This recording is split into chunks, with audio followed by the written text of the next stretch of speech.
savez, je suis un passionné de football. Et je vais vous raconter comment cette passion est née. On dit souvent que le football s'attrape par le père. Moi, mon père, il aimait pas le foot. Malgré ça, il avait décidé un jour de regarder un match de Coupe du Monde en 1986, le fameux France-Brésil, le quart de finale mythique que tout le monde connaît. Moi, j'étais en train de jouer avec une petite voiture, j'avais 8 ans, et mon père, d'un seul coup, s'est mis à hurler devant la télé. ¡Pelotudo! ¡Sos un hijo de puta, Román! ¡Paraguay y la concha de tu madre! Ça m'a étonné, j'ai été voir ce qui se passait. Et là, j'ai vu une image que j'oublierai jamais. Un homme portant le maillot de l'équipe de France, droit comme un i, avec son maillot floqué numéro 9, les chaussettes baissées. Il s'est avancé comme un homme, a tiré son penalty et a fait gagner la France. Tout le monde s'en souvient.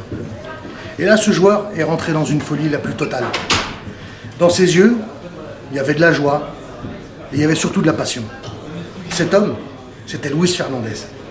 Et il nous a écrit un livre sur cette passion du football, justement. On est venu lui en parler. Alors, Luis Fernandez, est-ce que vous croyez au destin? Le destin, c'est un parcours, c'est selon lorsque l'on s'engage, lorsqu'on dans un parcours dans lequel on essaie toujours d'essayer d'y croire. On croit en ce que l'on fait, on se donne le plus de chances pour y arriver. Être acteur de son destin, finalement, pas spectateur. Non, exactement, tu es un acteur. Alors, l'acteur que tu es, quel que soit dans le secteur d'activité, ça dépend. Ce qui me concerne, moi, c'est dans le sport. Moi, ça a toujours été dans le football. Justement, on parlait de destin. Ce destin a commencé pour vous le 2 octobre 1959 à Tarifa, dans l'extrême sud de l'Espagne et de l'Europe. Ouais. Très rapidement, ce destin vous a poussé vers le nord, inexorablement, avec quelques étapes. La première près de Tarragone, puis ensuite à Lyon, aux Minguettes, pour finir à Paris. Pour commencer, justement, cet épisode espagnol, cette enfance espagnole, qu'est-ce que vous en gardez? Ce que j'en garde, c'est que quand on va du côté de Tarragone, c'est qu'on y va avec un papa, avec une maman, des frères et des sœurs. Mon père était camionneur, puis j'ai 6 ans lorsqu'il décède. Ensuite, tu as ma maman avec mes frères et mes sœurs, on a un choix à faire. Le choix, soit on revient du côté de là où je suis né à Tarifa, soit on bascule de l'autre côté, on passe la frontière et on vient du côté de Lyon où il y a les 2 sœurs de mon papa, avec mes oncles, et dans lesquels on peut se retrouver en famille, on peut se retrouver avec un certain apport côté familial pour pouvoir peut-être essayer dans une culture autre que celle dans laquelle on est né, d'essayer de grandir, d'essayer de s'adapter le plus rapidement possible, d'essayer de se faire une place, ce qui a été le cas. Voilà, on est venu comme ça, on est arrivé en France dans les années 60, on fait partie de l'immigration 60, avec les Espagnols, les Portugais, toute cette immigration qu'il y avait, Italiens, du Maghreb, de l'Afrique, de partout. Voilà. Alors justement, l'histoire entre Luis Fernandez et le Paris Saint-Germain, on la connaît et on peut, pour ceux qui ne la connaissent pas, on peut la découvrir au fil du livre. C'est une histoire qui est faite principalement de passion. Qu'est-ce qui a fait que ce lien entre vous et le Paris Saint-Germain ait été aussi fort? Le lien est assez fort parce que d'abord déjà quand tu sors du centre de formation, c'est que tu es né dans ce club. Grandir dans le centre de formation, pouvoir franchir les paliers, pouvoir un jour avoir une opportunité d'arriver à entrer et à jouer dans cette équipe première, celle du Paris Saint-Germain. J'ai toujours été attaché au Paris Saint-Germain parce que c'est un club dans lequel j'ai grandi, dans lequel j'ai pu me construire, dans lequel j'ai aussi réussir des performances. J'ai aussi fait en sorte quand tu es au centre de formation, dans le travail, dans la progression, donner le maximum, pour pouvoir avoir une opportunité un jour, de pouvoir jouer dans cette équipe. Et le jour que l'on fait appel à toi, à ce moment-là, c'est ton examen, c'est ton bac, l'examen que tu dois réussir. Peut-être que le Paris Saint-Germain vous a offert à une certaine époque ce côté paternel qui vous manquait, de cet enfant déraciné de l'Espagne, déraciné de sa famille, et que certaines personnes sont intervenues, comme peut-être Francis Borrelli. Ouais. Le problème, c'est que quand tu rentres dans un club, il te faut absolument mettre tous les atouts de ton côté. Après, c'est de réussir, c'est de montrer que tu es capable de devenir un titulaire, de t'imposer. Ensuite, peut-être que ton style plaît, que ta façon d'être plaît, ta façon de jouer, peut-être ce côté compétiteur ou cette envie que j'ai toujours mis au service d'un collectif, toujours j'ai fait en sorte à donner le maximum, a fait que il y a des liens qui se mettent en place. Je sens un côté, je sens un public qui commence à t'aimer, commence à apprendre et commencer à ton style plaît.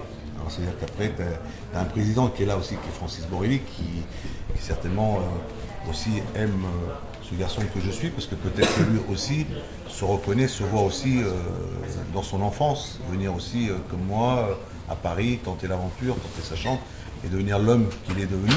Voilà, c'est-à-dire que j'ai peut-être j'ai réussi à séduire, à séduire. Et pour séduire les gens, il te faut absolument que dans tes performances sportives, il faut qu'elles soient bonnes. Tu ne peux pas séduire que seulement parce que tu parles bien, parce que tu chantes, parce que tu fais un peu le... Non, pour séduire dans le monde du football, dans le sport, il te faut réaliser des performances.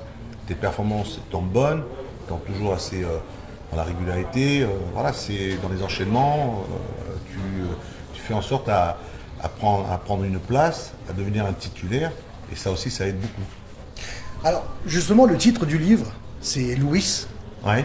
Parce que justement, on a connu Luis l'Espagnol, Luis l'enfant des Maguettes, Luis le joueur du Paris Saint-Germain, Luis de l'équipe de France, coach Luis, Luis attaque. Finalement, lequel des Luis te définit le mieux?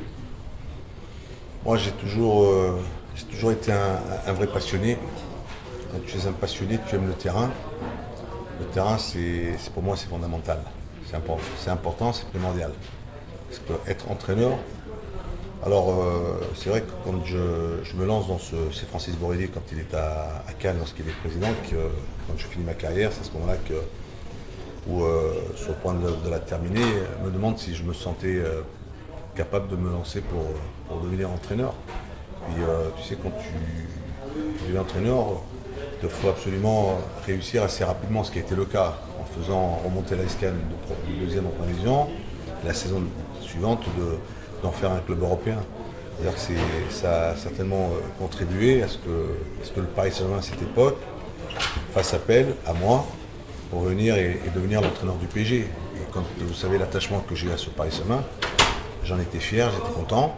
Et c'est vrai que j'ai toujours aimé être dans un contexte, dans un sport collectif qu'est le football, me sentir au milieu avec d'autres éléments autour de moi, pouvoir partager, pouvoir donner ta vision, transmettre ton envie, transmettre ta passion, c'est de transmettre quelque chose, d'essayer de faire évoluer, d'essayer de faire progresser, de rechercher. Il y a une recherche quand tu es un entraîneur, chercher à trouver, à améliorer, à anticiper, à voir on est des animations où le jeu proposé, où en devenant entraîneur, j'avais toujours une idole, c'était Johan Cruyff.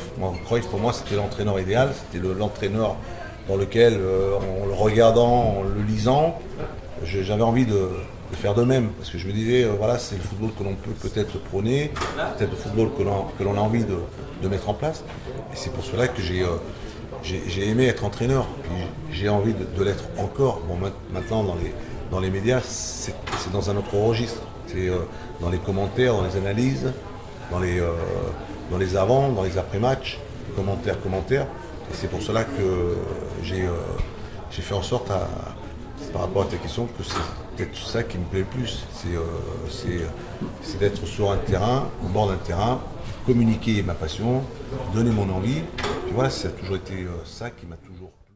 Est-ce que le Luis de demain sera peut-être un Luis Fernandez impliqué dans la vie du football, dans les instances du football, comme vous l'abordez dans le livre, justement, à un moment donné, où on sent un petit peu amer vis-à-vis des instances. Moi, je suis amer envers les instances parce que les instances, c'est comme quand tu prends la FIFA, et tu prends tout ce qui s'est passé à la FIFA.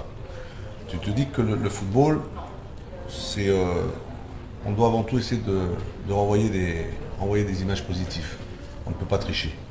Et quand on triche, c'est que l'on triche avec ceux qui ont la foi, ceux qui ont envie, ceux qui croient dans ce sport-là. Un sport propre, mais clair, que l'on puisse quand on le vend, on se dit que c'est un sport où il y a des émotions, il y a un suspense, il y a du spectacle. C'est un spectacle que l'on offre. Et tu ne peux pas, les dirigeants ne peuvent pas tricher. Parce que tu triches avec ceux qui payent, ceux qui achètent, ceux qui vont au stade, et tu triches avec les supporters. On ne peut pas tricher avec les supporters, on ne peut pas tricher avec les gens, on ne peut pas. Ça, pour moi, c'est inadmissible. On doit être, comment te dire, quand on est dirigeant, on se doit de prendre le football et d'essayer de le regarder, que ce soit dans tous les sens. C'est-à-dire, pour aborder le football, c'est de regarder, quand je m'attaque à des instances, c'est que je suis toujours de ceux, il faut toujours essayer de se renouveler. Il faut qu'il y ait aussi un renouvellement, et puis essayer de regarder ce qui ne va pas, d'essayer de trouver des solutions, trouver des idées. Mais si on ne fait rien, si on ne cherche pas, si on ne fait pas, c'est-à-dire qu'on garde toujours les mêmes restent, et le copinage ou les amis, ça me meurt de moi. Moi, ça me gave. Les copains, non, moi j'ai la particularité, c'est qu'on n'est pas là pour satisfaire les amis. On est là pour essayer de trouver des solutions avec des gens compétents, parce qu'il y a beaucoup de compétences. Il y a des gens qui connaissent, il y a qui sont prêts. Il y a des éducateurs, des formateurs. Il y a des gens en bas dans le football amateur qui ont certainement suffisamment, qui souffrent assez, et qu'il faut les aider. Il faut trouver des solutions avec des infrastructures, essayer de mettre en place des projets pour les jeunes, parce que les gosses, ça c'est de plus en plus présent. Les jeunes ont des attitudes. Alors c'est vrai qu'ils sont dans un langage qui ne plaît pas, dans un langage parce que peut-être que l'on ne connaît pas suffisamment, peut-être une enfance qui n'a pas été, moi la mienne, je viens des quartiers, c'est de ce quartier j'en suis sorti, quand j'ai grandi dans un quartier, quand je suis rentré dans un centre de formation, j'ai eu la correction et l'éducation que l'on m'a certainement donnée, dans laquelle j'ai grandi, que j'ai appris. Aujourd'hui, ces jeunes, on les prend trop tôt et qu'il faut essayer de savoir avec eux, d'essayer de trouver, d'anticiper pour qu'on puisse les amener petit à petit, pour que plus tard, on aura sur eux un regard autre que celui qu'on a aujourd'hui. Alors c'est pour ça qu'il y a un travail à faire. Si on ne le fait pas, si les instances pensent qu'on organise une grande compétition, qu'il va y avoir beaucoup de monde, que ça va être beau, moi je suis favorable à la fête du football. Je suis favorable à ce que les stades soient pleins. Moi je veux des stades pleins, je veux des ambiances dans les stades. C'est pour ça que quand je m'attaque, si j'essaie de m'attaquer, c'est que je pense que quelque part, si on continue, on reste et on repart avec les mêmes, il n'y aura rien du tout qui changera.